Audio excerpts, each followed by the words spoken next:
This is John M. Allegro's Sacred Mushroom and the Cross, Chapter 2, Sumer and the Beginnings of History. Civilization began in Sumer, in the land of the two rivers, Mesopotamia. No one knows where the Sumerians came from, but about 4000 BC they were already developing a culture which was to affect the whole world for over 5,000 years.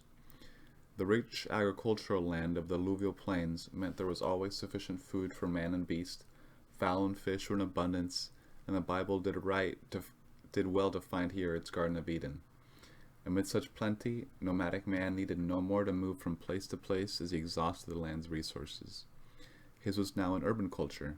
He could build cities like ancient Eridu, accommodating several thousands of people. His simple buildings became classic examples of monumental architecture, rising high above the surrounding plains. Arts and crafts became the specialist industries of the few. The overbrimming wealth of Sumer could attract raw materials and services from less favored lands round about, and a class of traders arose to channel imports through their warehouses and to travel abroad seeking more. Labor was organized and rigorously controlled for efficient production, and in every city, management of the economy, religion, and culture was in the hands of the king and the priesthood. For the land was the god's, without whose procreative power all life would cease. The king was his bailiff, a less temporarily earthbound god whose function was to ensure the productivity of the community. The administrative center of each district was the god's house, the temple, with its priestly officials whose control over the people was absolute. The temple was the seat of justice, land administration, scientific learning, and theological speculation, as well as a theater of religious ritual. It was the community's university and primary school, to which small boys would drag their unwilling steps each day to set the pattern of grammar school curricula for more than 5 millennia.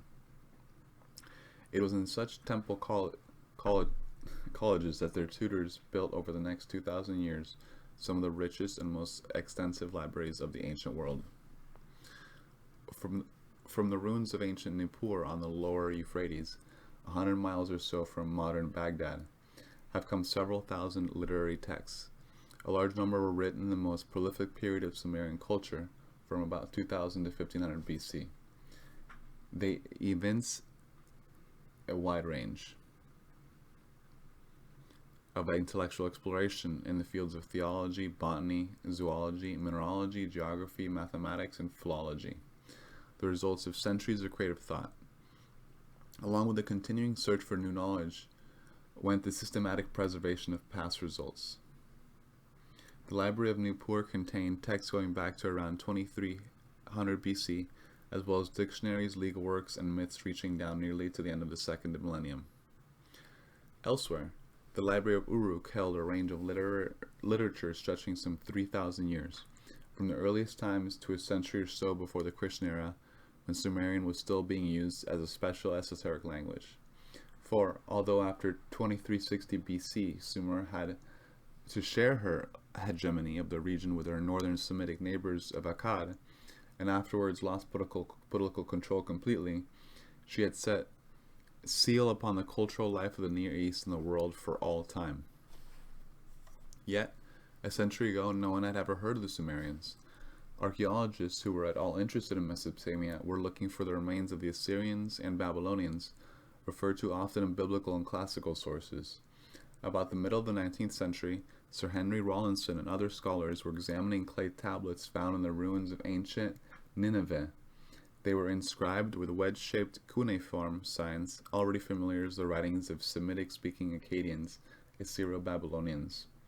To the family of languages belong Hebrew and Aramaic, sister dialects used in the Old Testament and Arabic, the language of Muhammad's Quran and the modern Arab world. The initial decipherment of Akkadian cuneiform had been made by Rawlinson in 1851 maybe, mainly on the basis of a trilingual inscription from Behistun in Persia. However, some of the tablets now being studied had, besides the familiar Semitic dialect, another quite unknown tongue, interspersed between the lines. The script was the same so that the phonetic values of each sign could be transcribed even though the string of resultant syllables made no immediate sense. There were also discovered amongst the tablets word lists in which Akkadian words were set alongside equivalents in the strange tongue. Some scholars refused to believe it was a real language at all. They spoke of a secret script used by the priests to overawe the laity and preserve the rituals and incantations from the uninitiated. The name by which it was known in the text, the tongue of Sumer, was incomprehensible, and it was some years before the experts would take it seriously. However, when later monuments were discovered written only in this language and dating from a time before Semitic Akkadian was being written in Mesopotamia, even the most skeptical had to admit that there must have existed in this area a pre-Semitic population from whom the Assyrians had borrowed the art of writing. The cuneiform method of writing was well suited to the area. The alluvial soil of the plains provided an abundance of a particularly fine clay which could be moistened and shaped into a lozenge or pat in the palm of your hand. The earliest shape of the tablets was roughly circular, smoothly rounded at top and flat underneath. Smoothly rounded on top and flat underneath. It was the shape of a flat loaf of the East even today, or of the biblical cake of figs, or circular disc of a spinning whorl. It was, in fact, the shape of a top of a mushroom, and was from the fungus that it received its name. Later, the primitive bun tablet was regularized into a rectangular slab some 2 or 3 inches long and 1.5 or 2 inches wide, and capable of being held in the scribe's hand. The soft clay was firm enough to take and preserve the impression made by the squared end of his stylus, but not so tacky as to stick to the scribe's hand as he worked. As the text required to be recorded grew longer, the tablets were made larger so they could no longer be held in the hand. This meant that when the biggest tablets were introduced, the attitude of the scribe's hand to the clay as it lay now. This meant that when the bigger tablets were introduced, the attitude of the scribe's hand to the clay as it lay now on the table underwent a change, and with it the orientation of the symbols, which turned 90 degrees. The jotting pad, kind of tablet, recording some passing transaction or the like, was simply hardened by being baked in the sun. But this method gave too impermanent a result for more important legal or religious texts, and offered too much scope to the forger, who had simply to remoisten the clay, smear over the impressions read in a new word. Important documents were baked hard in an oven, and the method is used even today by archaeologists finding sun-baked tablets which could too easily suffer damage during handling. When the Semites took over the Sumerian technique of writing, it had already developed stylized forms far removed from the first crude pictorial signs we find in the earliest tablets. The oldest text we know is probably a tally list of some kind and dates from about 3500 BC. It comes from Kish near ancient Babylon, and the signs at this stage are clearly recognizable representations of objects, like a head, a leg, an erect penis ejaculating sperm, and a hand. The signs had been made by drawing a pointed instrument through the clay like a pen. However, it was found that the method tended to push the clay into ridges before the stylus, so the signs became blurred and crossing over previous strokes obliterated them.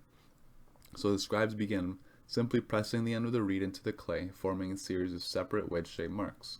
Inevitably, the flowing line of original drawings was lost, stylized into formal representation, we became further and further removed from the subject. To take the above examples, we see the following sequence of development.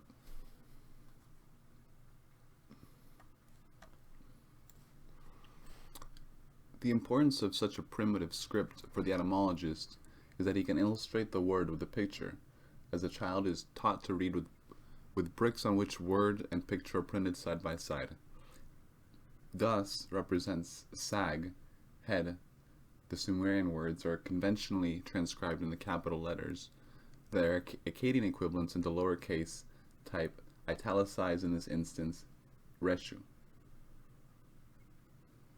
Identification of this object with a human head here, of course, poses no problem, but there are instances where to have the accompanying picture is to gain a valuable insight into the Sumerian mind. For example, where one is trying to discover the significance of fire in fertility mythology, it is useful to know that to represent the idea of love, the Sumerian scribe drew a simple container with a burning torch inside to indicate the fermenting heat of gestation in the womb.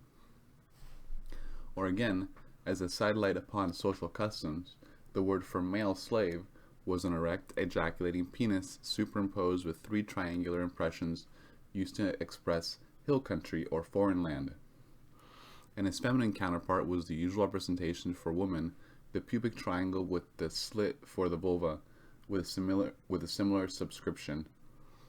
The word for male slave, eri, leaves no doubt that his prime function was to procreate more slaves for his master, since a homeborn slave was a better security risk than one dragged away from his native land as a spoil of war. Unfortunately, this simple representative writing could not long survive the extension of the art to express more complex ideas than laundry lists.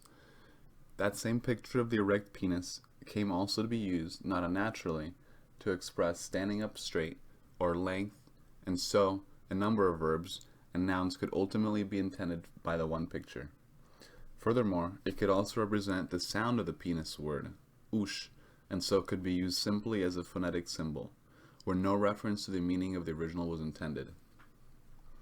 Our alphabet is also, of course, composed of symbols, which were originally pictures.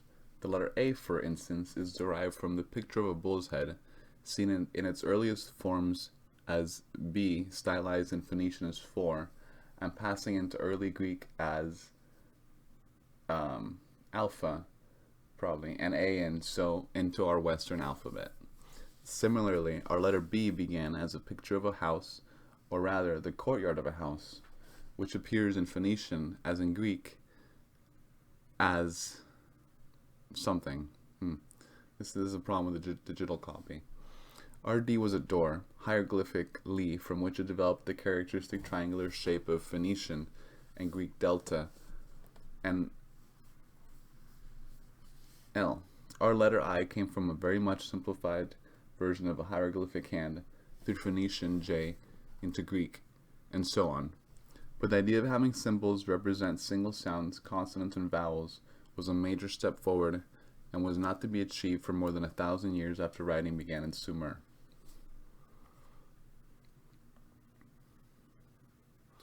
Just how great and advanced this constituted can be appreciated by realizing that the cuneiform system required some 300 different signs, and that each of these ideograms could represent a number of different sound values.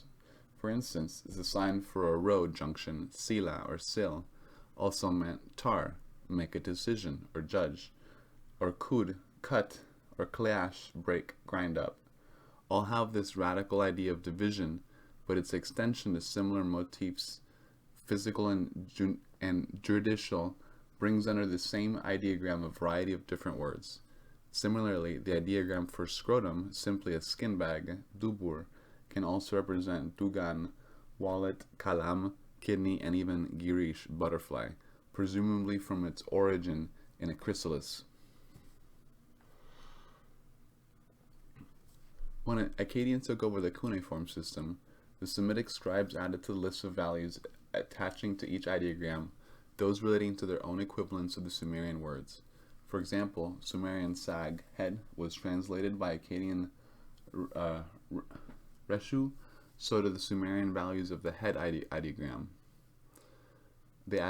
So to the head values of the head ideogram, they added their own phonetic and etymological approximations.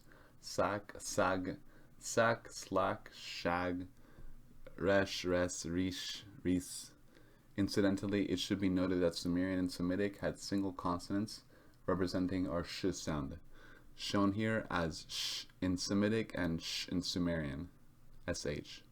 Obviously, learning to read and write would be very much easier if the student had only to memorize a couple or dozen signs representing individual sounds, consonants, and vowels, and use these symbols to express the phonemes of which each sound, group, or word was composed. He could then build up any word he wanted. like a Meccano model of standard-shaped pieces. Not surprisingly, until this radical step forward had been taken, proficiency in this highly complex cuneiform system was the privilege of a few, and carrying with it power and prestige. And carrying with it power and prestige tended to resist change and the wider dissemination of the craft. Even when it did arrive, alphabetic writing was used to express only the harder consonant sounds, while in reading, the softer vowels had to be inserted according to the most likely meaning of the word in the context. This is still the case in many parts of the Semitic world, where vowing words in Arabic newspaper printing, for example, is the exception rather than the rule. Indeed, full vowing systems for most Semitic scripts were not introduced until the Christian era, and the Bible and in the Bible, considerable doubt can arise over the precise meaning of a passage because the text was only consonantally written in the context insufficiently clear to offer grounds for certain interpretations. The advantage of the old clumsy syllabic writing to the modern decipherer is that it shows the vowels as well as the consonants of the dead language. When one is trying to relate words from different language groups of widely varying dates, every scrap of information about their early pronunciation is of the utmost value. Because we have the vowels of Sumerian, we can trace the developments of the vocabulary into related dialects with more certainty than would have been possible had the alphabet been invented and widely used a 1,000 years earlier. The Sumerian language is put together like a house of bricks.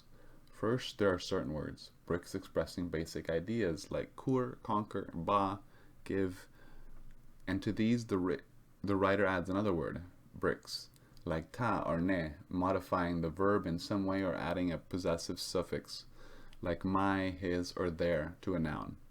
These added particles do not concern us as much in the study, since the words we are interested in are built mainly of the basic word bricks.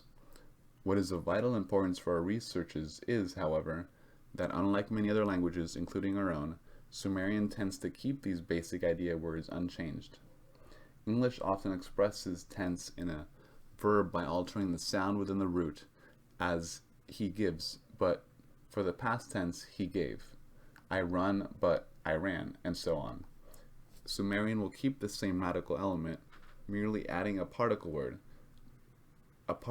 brick, to modify the verb or its relationship with other grammatical members of the sentence.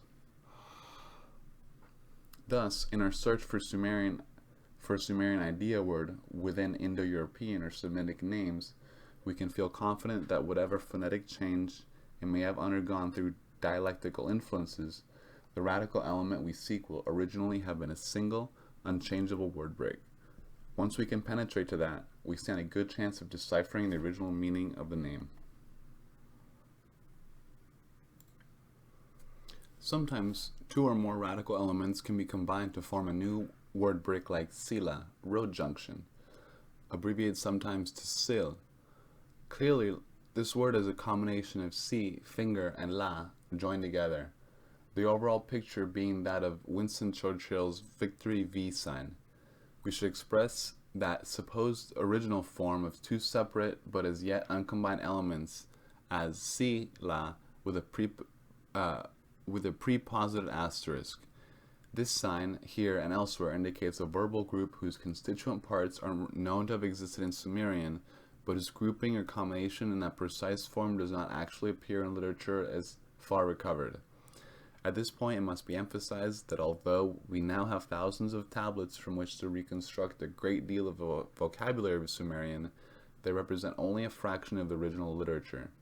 Doubtless, there is much more to be found beneath Mesopotamian soil, for archaeology has already demonstrated the very high level of Sumerian civilization and extent of its accumulated learning.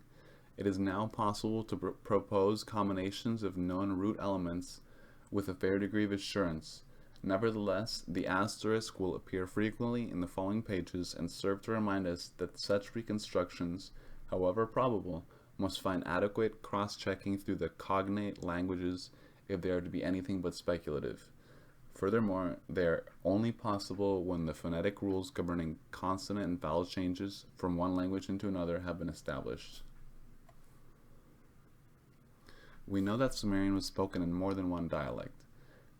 These are referred to in the text, but there is not yet sufficient material to reconstruct them completely, or to know for certain that their geographical and literary boundaries. What is now apparent, however, is that some of the most important phonetic changes evinced by these dialects are observable in the forms of Sumerian words as they appear in Indo-European and Semitic. Perhaps in the future it may be possible to draw dialectic boundaries which will show not only where the Sumerians originated, but from what geographical points their language spread into the Indo-European and Semitic worlds. For the moment, to know the phonetic changes that may be expected in vocal transmission of Sumerian roots makes it possible to trace them in other language families. For example, to our ears, M and G could hardly be more different. In Sumerian, however, they are dialectically equivalent. The word am, for instance, can appear as ag, mar as gar, and so on. The same variation can be seen in dialectal Greek as in the word maganon, hunting net, which appears rarely as gagamon, and between Greek and Latin as in amos, lamb, Latin agmus. Again, to us, G is quite different from B.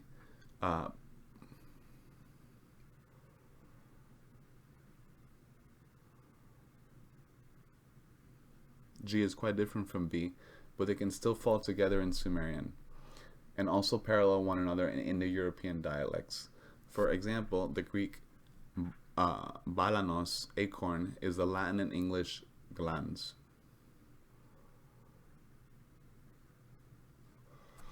Some phonetic correspondences are more easily understood since the sounds are, in any case, not far apart, like B and P, with their soft sounds PH and F.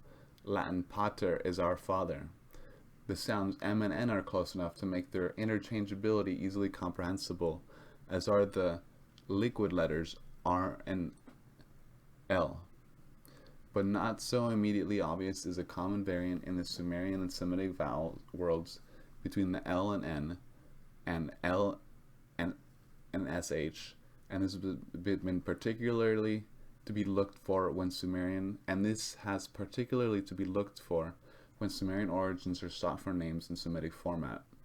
Specialists will note for themselves phonetic correspondences affecting their own fields of linguistic interest.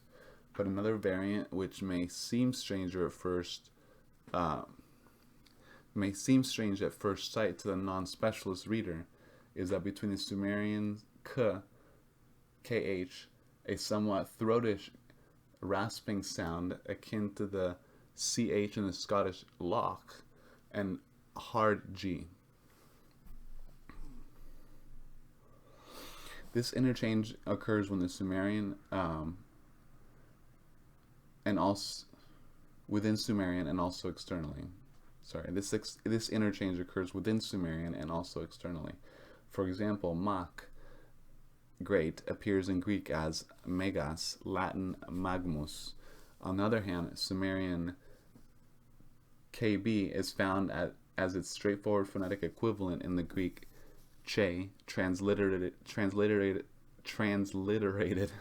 in these pages as kh for the sake of uniformity. In, for example, kalbane, a kind of gum.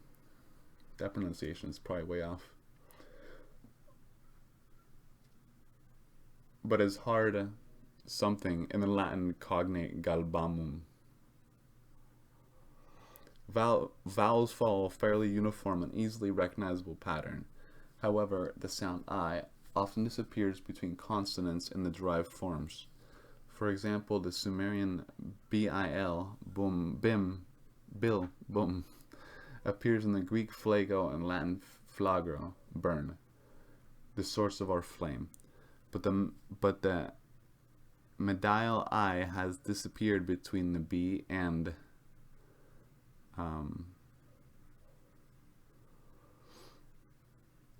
B and L.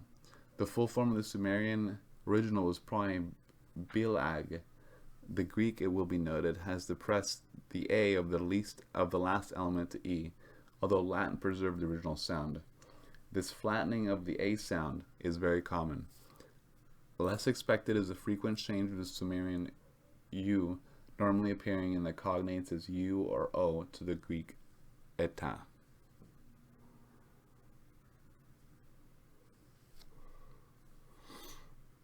Among other vowel changes which might be mentioned here are those combined vowels which are called diphthongs.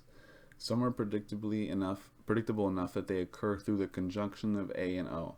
For example, becoming long O or E, and I becoming A.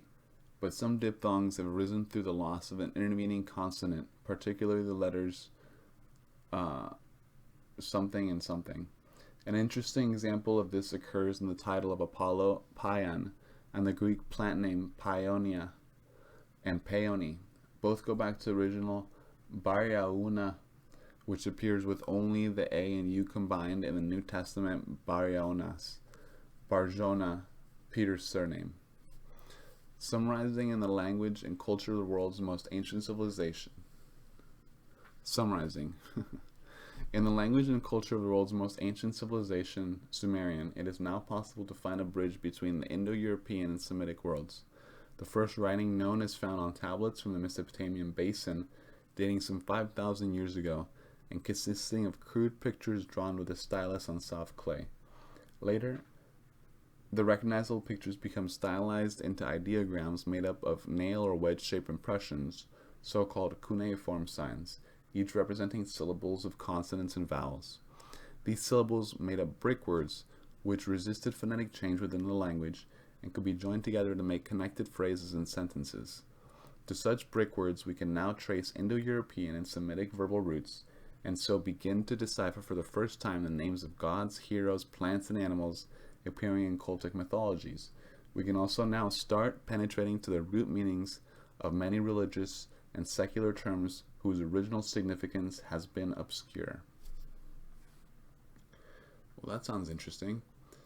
And I'll start reading chapter 3 soon, hopefully sooner than the time interval between chapters 1 and 2.